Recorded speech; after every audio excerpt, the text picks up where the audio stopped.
Welcome to the Read, Talk, Grow podcast, where we explore women's health topics through books.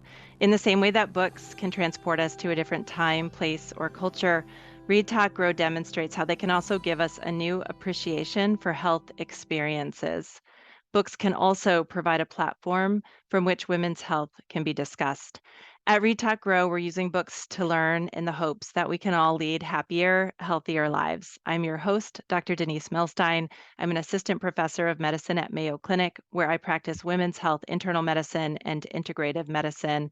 I'm always reading, and I love discussing books with my patients, my friends, my professional colleagues, and now with you. Our book today is The Nude by C. Michelle Lindley.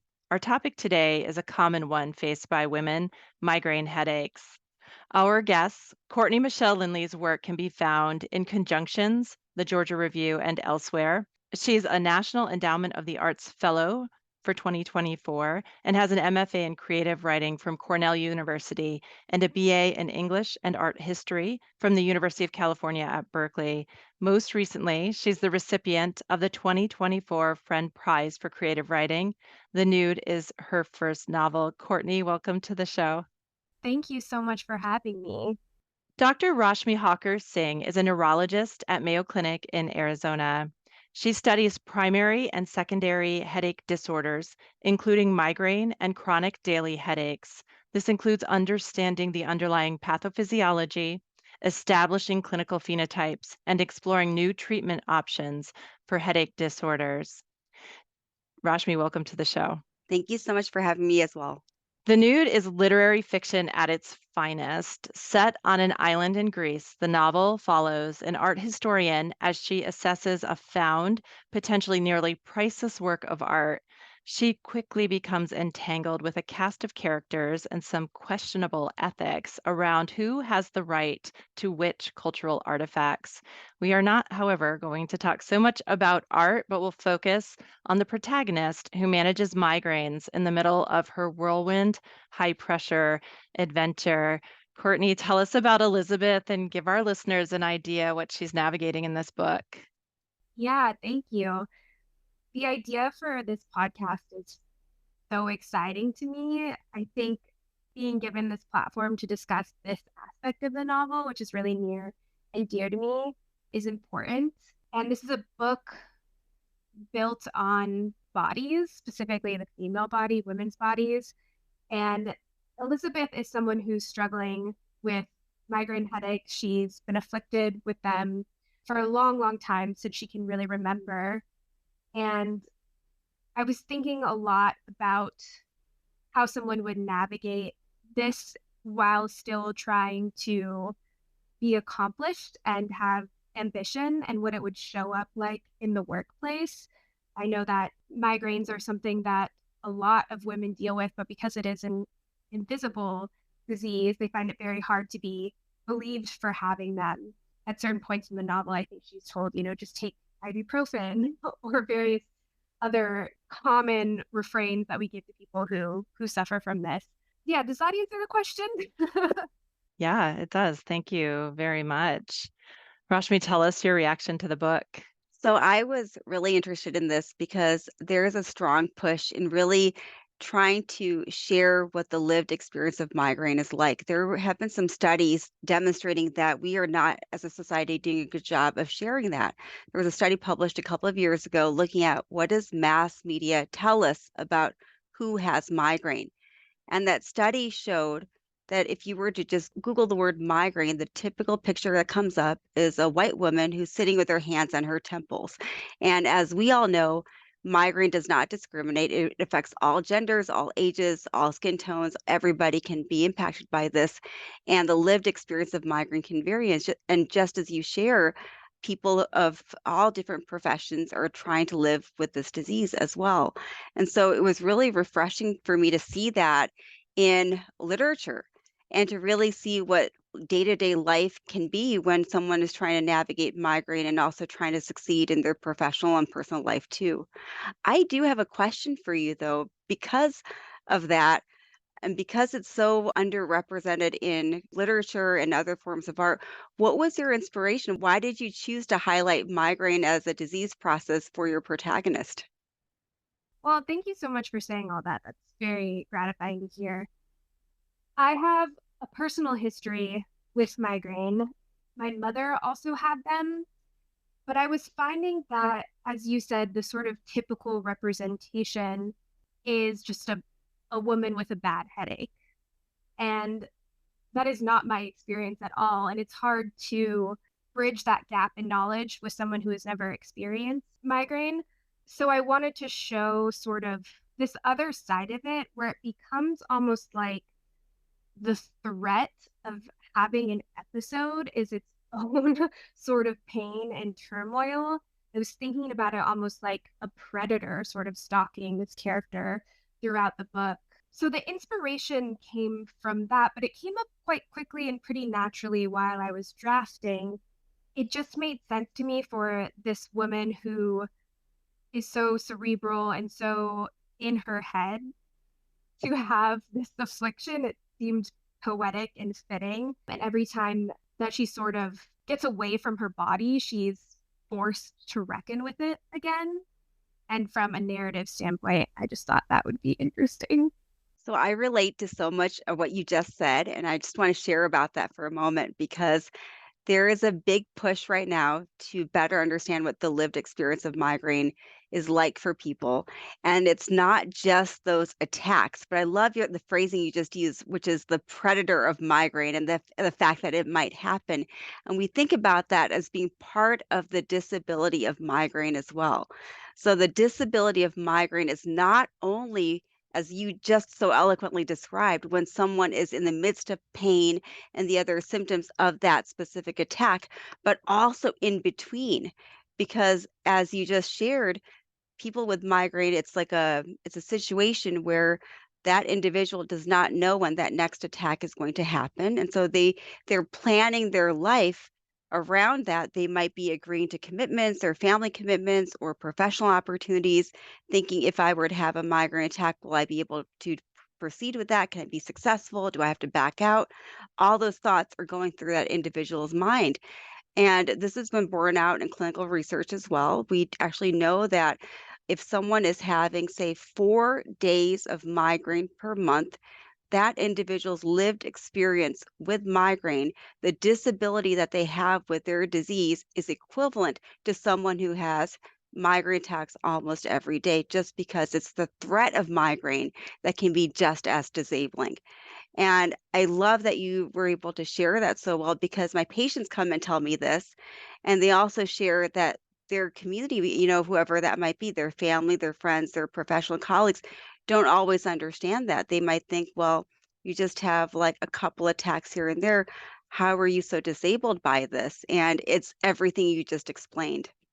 I recently heard someone speak about this and the management of migraine is almost like a second job to the one full-time job that they have. So they're sort of working those two circles at the same time. It's easy to see how you would become absolutely exhausted and debilitated by that. We even think about starting people on migraine prevention now. This is like a shift in the last several years, not only based on how often someone is having an attack, but rather what their lived experience is with their disease. So if someone is having, say, 3 attacks per month, to an outsider, somebody who does not have migraine, that might not sound like a lot. But if to that individual, those attacks are disabling, they feel like they're not in control of their disease, that they don't have good medication that's reliable, consistent, effective, well tolerated without side effects, then that person might benefit from being started on a preventive medication too. So it's a real shift in how we think about all of this. Let me just highlight what you said there because we're going to talk about treatment a little later. But the strategy for migraine management often is multi-pronged in that somebody typically will have a medication or an intervention that they'll do when they get a headache. But for many people, they would take a daily or a regularly taken medication to prevent headaches from happening. So it's very common. You would call that a preventive strategy, and an abortive strategy is how we often will term the medications that are taken at the time of headache. But let's hold that for a minute. I want to read a description, Courtney. There's a scene in the book where Elizabeth's really stressed. She's in a small room in a museum. She's in Greece. Things are kind of messy. Things are very messy for her. There's all these men who are related to the situation in the room. And she thinks suddenly the room's corners went dark, leaving only a small prism of light in front of me. I blinked and everything returned to normal, but another second in that room, and I was sure the dark corners would return, and then would come the pain, a drum line in my temples, and I would embarrass myself, maybe faint, or worse, cry. I thought that was so precise. The drum line in her temples, and then also that layer of, am I going to embarrass myself? I thought had so much insight. Can you talk about writing that and that scene? Yeah, I'd love to. Thank you. She is a character who is very aware of how she's being perceived, and she wants so badly, I think, to be taken seriously as a real contender in these overwhelmingly male spaces that she finds herself in. From various angles, she's sort of contending with not being able to show up perhaps in the way that she wants to show up. I have had some readers question whether or not she's good at her job, which I think is really interesting because, like I said earlier, when you have migraine, it is sort of this sort of second occupation that you're taking on. And so I don't see it in those ways, but I think that panic, that layer, will these people see me as the weak woman in the room? That's something that I could relate to. I think just in general you feel that way, and then if you have the added layer of an invisible illness, it compounds that feeling. So that's what I was interested in trying to get at there. Rashmi, will you talk a little bit about what you see for your patients who are often trying to hide the pain, the symptoms, all of the experience of migraine? Yes, I think it has a lot to do the fact that other people, as you know, as you shared, don't understand, and it's an invisible illness, and the fact that we don't have tests to confirm that they have migraine or not. Everything that we do is based on the symptoms that that individual shares. So, to make a diagnosis of migraine, their physical examination should be normal. Their MRI scans should actually be normal as well. So it really comes down to symptoms and the story that that person tells us and whether that story is consistent with a diagnosis of migraine. And so when there's no actual blood test or MRI scan or something like that that can, quote, prove they have migraine, it really is an invisible illness and just kind of lends itself to being something that can be misunderstood. And for along those lines, just like you shared so eloquently, it can be an isolating illness too because of that misunderstanding. There's a really heartbreaking scene in the book as well, which is a memory that Elizabeth has of having a migraine when she's very early on in her marriage. And she goes to an emergency department and she's sort of patted on the shoulder and told her that she's fine, she's being hysterical, that she should just go home and perhaps draw a nice bath. Courtney, that is also a very telling scene in how women or people with migraine might be treated when they try to seek medical care. Do you agree? I do agree. And I think it's so interesting to talk about how there are no tests. And I think for a certain type of person, that can be so challenging. It just adds this other layer of second guessing. Like, is the pain really as bad as I think it is? Is this as damaging as it feels to me?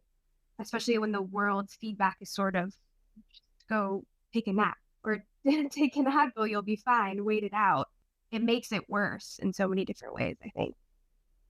Absolutely. I hear that echoed over and over again. And as you think about the damage of migraine, the impacts of migraine, it's not, I think there's a ripple effect too, because it can impact so much more than just how that person feels in that moment, but also career paths, career trajectories, because it typically affects people when they're supposed to be at the prime of life, when we're supposed to be high functioning in school, working, that stage of life.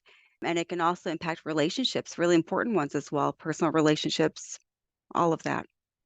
Let's talk about the first headache that we see. So, as we've said, Elizabeth is arriving in this messy Greek island. It's hot. She is feeling a lot of pressure from her job to make a good assessment of this piece of art. Rashmi, can you talk about all the triggers that might be there for her headache? She's changed time zones, she's exhausted, she's hot, she's stressed. Is this a nice summary of some common triggers? All of the things that you just mentioned, because people who have migraine, they often do best when everything's consistent. So we talk about consistent sleep, about, managing big emotions. We talk about all of these things. Travel can be a trigger. Being in different time zones can be a trigger. The heat and sunlight can be a trigger. Pressures and stress can be a trigger. What you're exposed to visually can be a trigger as well. All of this can be something for someone whose brain is prone already and primed to having a migraine attack can set one off. So it's not unexpected, unfortunately, right? It's so interesting to hear you list out all those factors. It's like there's almost nothing in that list that is avoidable at a certain point, like it could be a sight, a smell, a sound. Yeah, it's what can you do to avoid that? I mean, it seems like you can't. So that's an interesting question because people come in asking that very question about what can I do to avoid migraine? And some people will come in with calendars or charts or graphs or lists of things. And there is a big push within the headache community to move away from all those things because as we just kind of nicely described here, it's pretty much real life. It's hard to step away from that unless we just live a way that we're not wanting to. And also, a lot of these things are just simply unavoidable. Now we finally know that it truly is a brain disease and it's a problem of pain processing. That is why people have migraine attacks. It's nothing anybody did or didn't do. It's not something that they're causing to happen or, doing to themselves. And I personally think that having a strong emphasis on trigger avoidance and identifying triggers can actually add to a lot of sense of blame and shame. And people who have migraine unfortunately already live with a lot of that just because of what society tells them. Actually, it's not just me. A lot of my colleagues within the headache community agree with this. There's a big push to move away from trigger identification, but really thinking about managing migraine beyond that. And also identification of migraine prodrome, because we also know that migraine is a brain disease and symptoms can begin even before the pain starts. Hey, listeners, we hope you're enjoying this episode of Read, Talk, Grow. If you find our discussions helpful and insightful, please take a moment to subscribe to and rate Read, Talk, Grow on your preferred podcast platform. And don't forget to tell your friends to listen. Your support will help us reach more readers and those eager to learn about health through books. As always, feel free to drop us a line at readtalkgrow@mayo.edu with suggestions for books, topics, or any comments. Thanks for listening.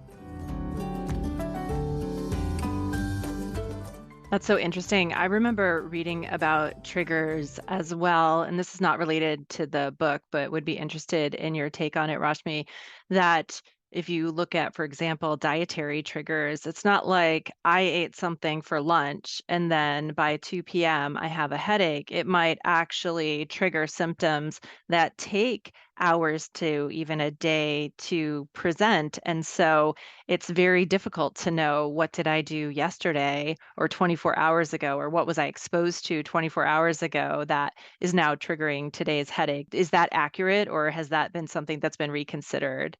Yeah, so the idea that migraine begins before pain even starts. So about 80% of people will have something called a prodrome that can begin even maybe even a day before the pain begins. And that prodrome phase of migraine can have a lot of different symptoms, which might include things like trouble concentrating, excessive yawning, increased urination, fatigue, and maybe even food cravings. So, this is where the food question becomes a little bit tricky. So, a common one I hear about is chocolate. People might say, well, I had this piece of chocolate and maybe 6 hours later, a migraine attack happened. Therefore, maybe the chocolate is what triggered my migraine attack.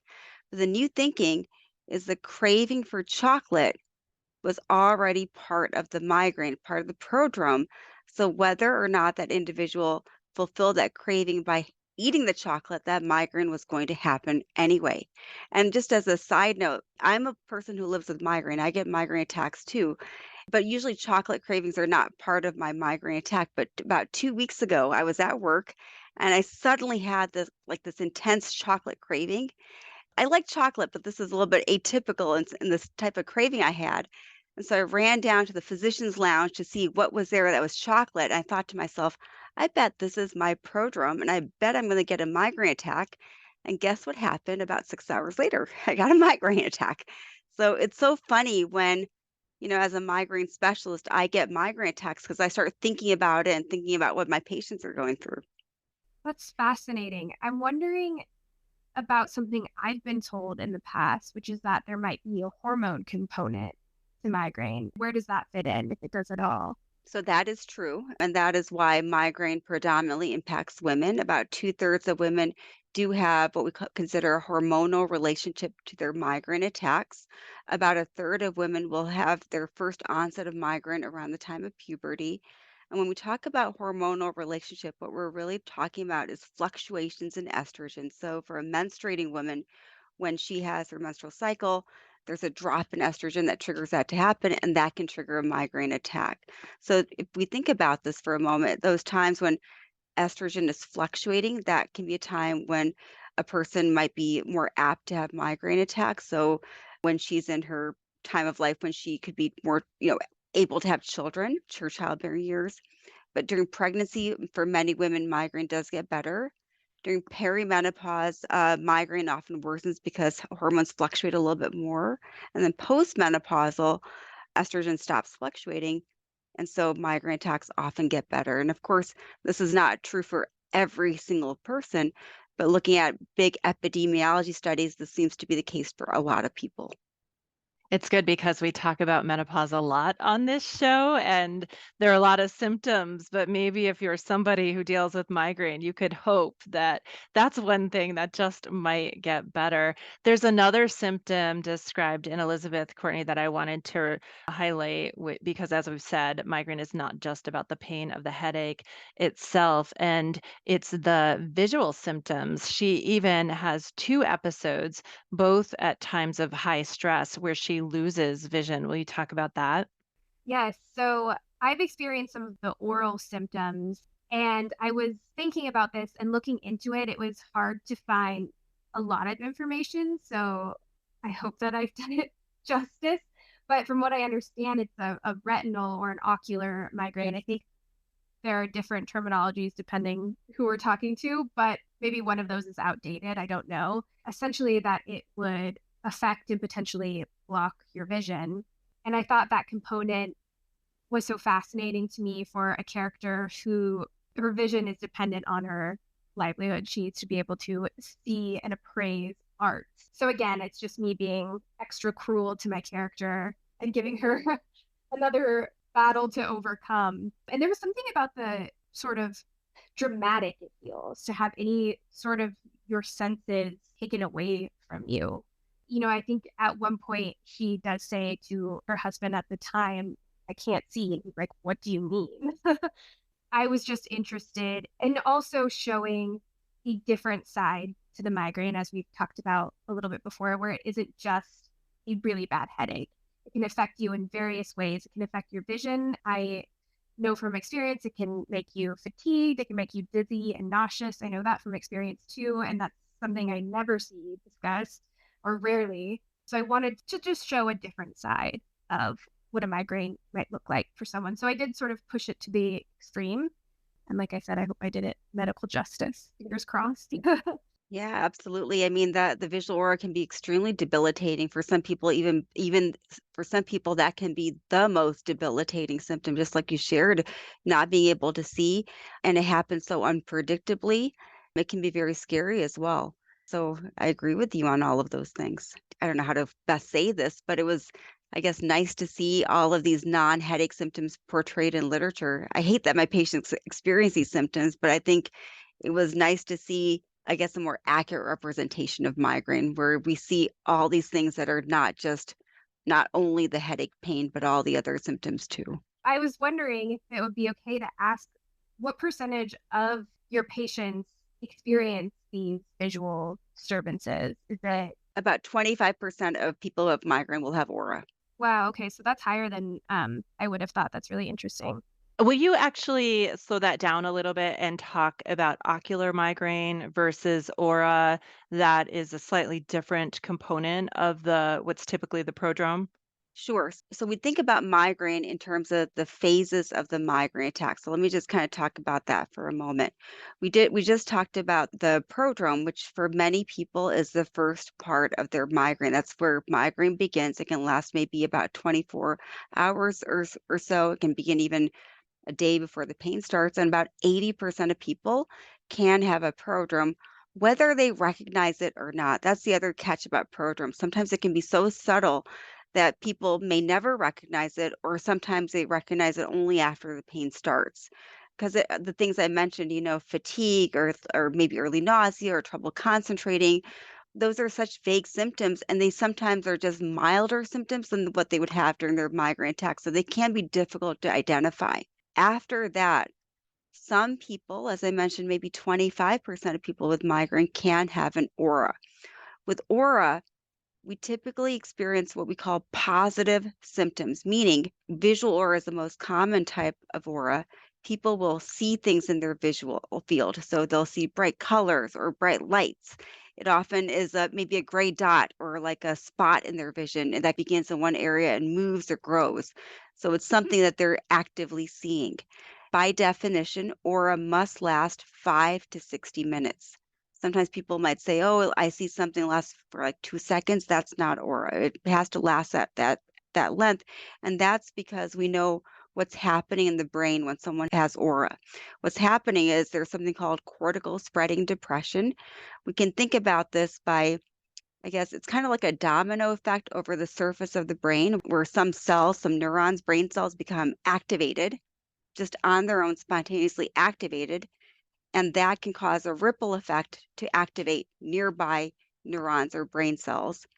And then the cells that were initially activated, they quiet down a little bit.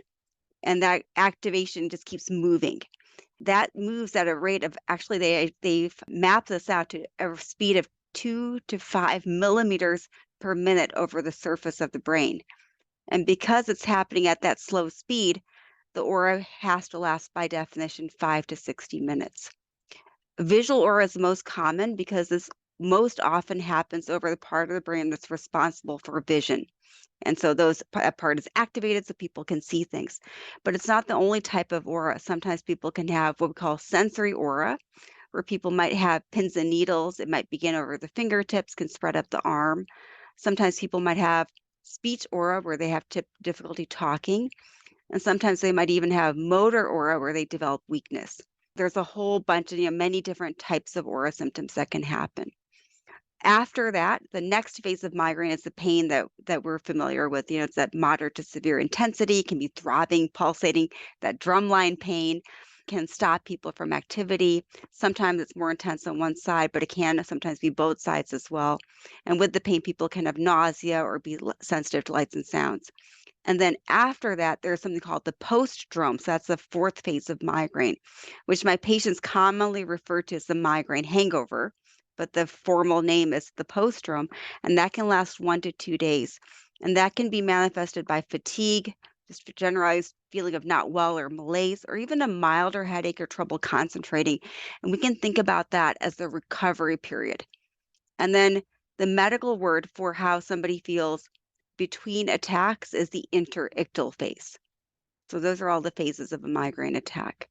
And I think the retinal migraine idea is essentially pain within the eye and sometimes some vision loss with that. It's a little bit different though. Those are essentially the phases of migraine. Most people, everyone has the pain. Some people have aura. Most people have prodrome and postdrome. So retinal migraine is potentially different than a, for lack of better terminology, regular migraine. It's different from migraine with aura, yes. Interesting. My patients come in interchanging the words a lot just because I think the terminologies have changed over the years. We used to actually, if I think back to like 20, 30 years ago, because now the terminology is migraine with aura and migraine without aura. And then if people have aura, then we further clarify with the visual aura, with sensory aura, what kind of aura they have. But if we go back to like 20 years, the terminology was common migraine or classic migraine. We had all kinds of different words we were using back then. And you'll still see that sometimes in the literature, particularly if you're looking at older papers or in a chart, you might still see that nomenclature still being selected, but that's dated. Yes, and I think when patients are looking things up, they also are finding different things. And so there's still a lot of language. And so when people come in and they tell me they have retinal migraine or whatever they tell me that they have, my job is to then ask a lot of questions and ask about their actual symptoms so that we can come together for an actual diagnosis. And treatment plan. Yes, that's the second part after the diagnosis. Absolutely. Yeah. Yeah. Courtney, you're obviously trained in creative writing, but also in history, art history. Our listeners should know that's a huge part of the book. But I really appreciated that you included a historical description of migraine. It was from Hippocrates, and the quote was, "A glare that shone before him, superseded by a violent throb in his right temple." Can you discuss the importance of that historical perspective? Yes, because so much of this book is rooted in antiquity, mostly in terms of classical art. I was interested if there had been any visual representation of migraines in the art that I was researching. And I came across that and just thought it was really fascinating to read that, which predated, obviously, our use of the word migraine. And sort of freeing to, I think, always to read that certain pains that you have had been experienced by so many people elsewhere for so long. I mean, maybe not freeing, sort of freeing, and then also sort of damning and horrible. But I just thought that it was interesting to find that artifact. I wish that there was more actually that I could have drawn on, more visual representation of art or of migraine in art. I can't really think of much that I've seen about that. I thought it was really interesting. There's a comment that Elizabeth had seen some amulets, headache breaking amulets in the museum. I think it was where she worked or a museum she had been in. So I just really appreciated that journey, that it's historically migraine is not new. It might have new terminology, but probably people have been living with this brain disease for all of time. Rashmi, I want to talk about treatment. So early in the book, she is in her hotel room. She wakes from a nap and she immediately says, "I need to go get some high dose ibuprofen to get a hold of this pain before it takes a hold of me." Is that a good strategy, the early use of medication when you know a headache has started? It depends on how often someone is having an attack. So if someone is having infrequent attacks, absolutely treat early to get rid of the attack. Great strategy. But if someone is having frequent attacks, frequent is defined as more than one or two per week, maybe not the best plan because these, what we call as needed medicines, so things a person takes as needed for pain, if they're used more than technically 10 days per month, so if they're used more than once or twice per week, we're kind of approaching that limit.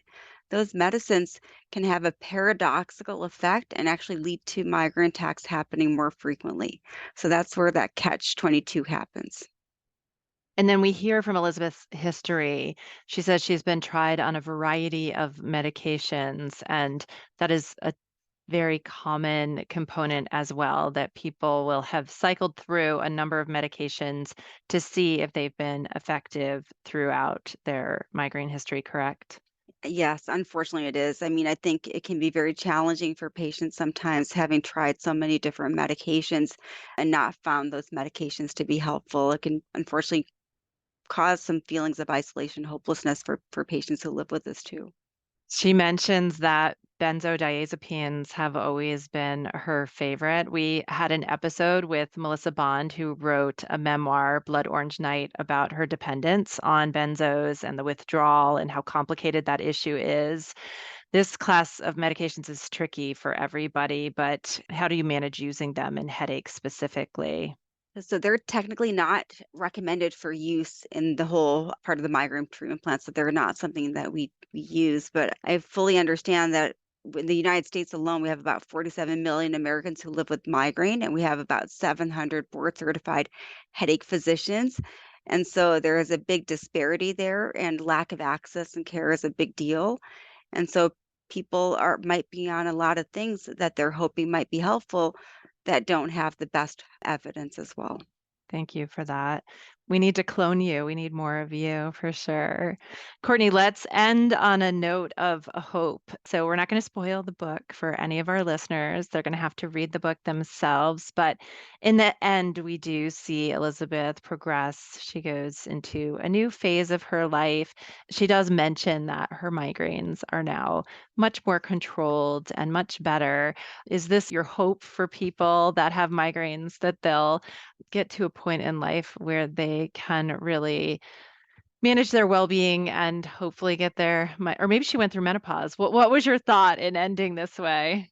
My thought was that my editor was like, we need to give a little bit of hope for this character.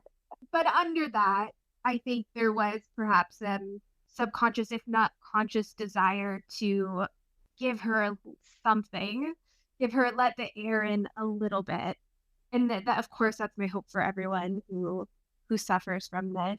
I hope that because this was written, I'm just going to say this was written in 1999. It was not, it takes place in 1999 at a time where I think there was still much to be discovered. It seems like even just the past couple of decades, there's been a lot of headway, forgive the pun. And so I hope that Elizabeth is able to find treatment and medication that has worked for her. And I hope now that people are able to discuss their symptoms more openly and not second guess them and not feel as though they don't matter. Yeah, that would be my hope. Rashmi, would you agree? Is migraine management much different in 2024 than it was in 1999? Oh, it's much more different in 2024 than it was in 2015, actually. I mean, we have gained a much more deeper understanding of migraine, what we call pathophysiology, what's happening in the brain when someone has a migraine attack in the last several years. And we have actually developed finally migraine specific treatments. We have two brand new classes of medications in the last 6 years. And so while I shared just a few minutes ago that a lot of people are left without hope, I do want to add some hope that with these new medicines that we have available, they have given so much hope to so many more people. This is a class of medications that we never had available before that can help people who have tried other medicines and have not found them to be beneficial. We also have people like you sharing about migraine in very real ways that lets them know that they're not alone in their disease process, which I think is just as important. So I think there's a lot happening within the migraine community. I simply love that we can end on that note of hope. The book we've been discussing today is The Nude by C. Michelle Lindley. Listeners are encouraged to go check it out and learn more about migraine and more by reading it. Thank you both for being here. Thank you. Thank you so much for having me. It's been a pleasure. Read Talk Grow is a product of the Women's Health Center at Mayo Clinic. This episode was made possible by the generous support of Ken Stevens. Our producer is Lisa Speckhard-Pask, and our recording engineer is Rick Andreessen. Visit our show notes to see the books discussed today and for links to other health education materials. Follow us on social media like Instagram and Facebook, or reach out directly to our email, readtalkgrow@mayo.edu, with suggestions for books or topic ideas. We'd love to hear from you. This podcast is for informational purposes only and is not designed to replace a physician's medical assessment and judgment. Information presented should not be relied on as medical advice. Please contact a healthcare professional for medical assistance if needed for questions pertaining to your own health. Keep reading, everyone.